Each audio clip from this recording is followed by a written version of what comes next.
Agam Cinematic Universe. Legacy of Jainism. अनंत आकाश, जहां समय की धारा सदैव बहती है।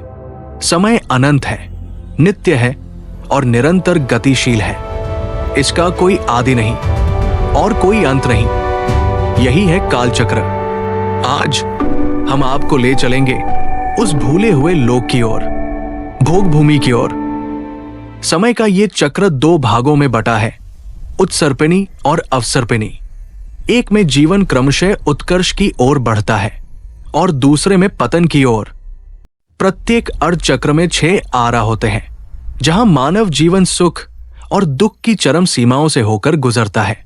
उत्सर्पिणी में प्रत्येक युग में आयु, बल और सुख बढ़ते हैं, जीवन श्रेष्ठता की ओर अग्रसर होता है। और अवसर्पिणी में हर युग में आयु, बल और सुख घटते हैं। धीरे धीरे मानव जीवन पतन की ओर बढ़ता है। समय 6 आरों में बटा हुआ है और हर एक का अपना अलग रंग और स्वरूप है। सबसे पहले आता है सुखमा काल, जहां जीवन पूर्ण आनंद और दिव्यता से भरा होता है। इसके बाद सुखमा काल, जहां सुख की प्रधानता बनी रहती है। तीसरा होता है सुखमा काल, जहां सुख और दुख का संतुलन बना रहता है। चौथा काल दुखमा सुखमा, यही 24 तीर्थंकरों का अवतरण होता है, जो मानवता को धर्म का मार्ग दिखाते हैं।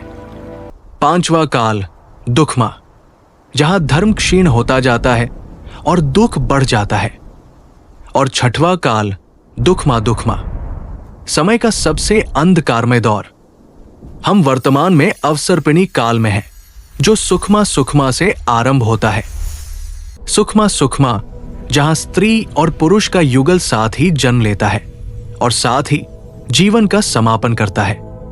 मनुष्य की आयु 3 पल्य होती है और उनकी लंबाई 3 कोस ऊंची, प्रकाशमान, दिव्य और अनंत शक्ति से भरपूर।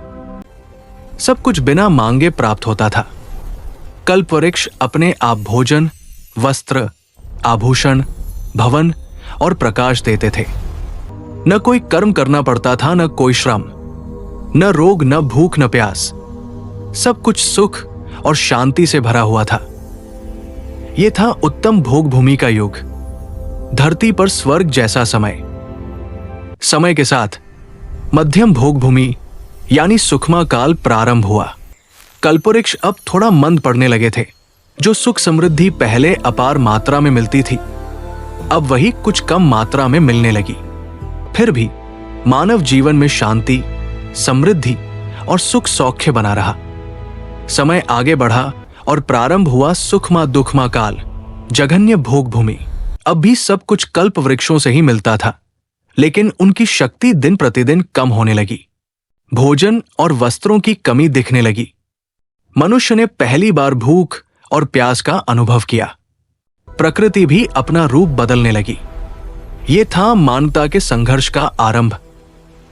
जैसे जैसे तीसरे काल का अंत निकट आया, कल्पवृक्ष एक एक करके विलीन होने लगे। सबसे पहले भोजन और वस्त्र के वृक्ष कमजोर हुए और अंत में प्रकाश वृक्ष भी मिट गया। तभी मानव ने पहली बार सूर्य और चंद्र का दर्शन किया। आकाश में पहली बार अंधकार छाया और मनुष्य भय से कांप उठे। ये था वो समय जब भोग भूमि की दिव्यता समाप्त होने लगी, जब अंधकार और भय मानवता को घेर रहे थे। तब एक महापुरुष का जन्म हुआ। वे कौन थे? किसने मानवता को सत्य और मार्ग दिखाया? ये रहस्य खुलेगा अगली वीडियो में। और यही हमारा भी लक्ष्य है, जैन धर्म के सिद्धांतों और उसकी अद्भुत कहानियों को हर घर तक पहुंचाना, ताकि हमारी यह गौरवशाली विरासत हमेशा जीवंत रहे। अगर आप भी इस मिशन में हमारे साथ जुड़ना चाहते हैं, तो इस वीडियो को अपने दोस्त, परिवार और बच्चों के साथ जरूर शेयर करें और ऐसे ही ज्ञानवर्धक कहानियों के लिए हमारे चैनल को सब्सक्राइब करें। जय जिनेंद्र।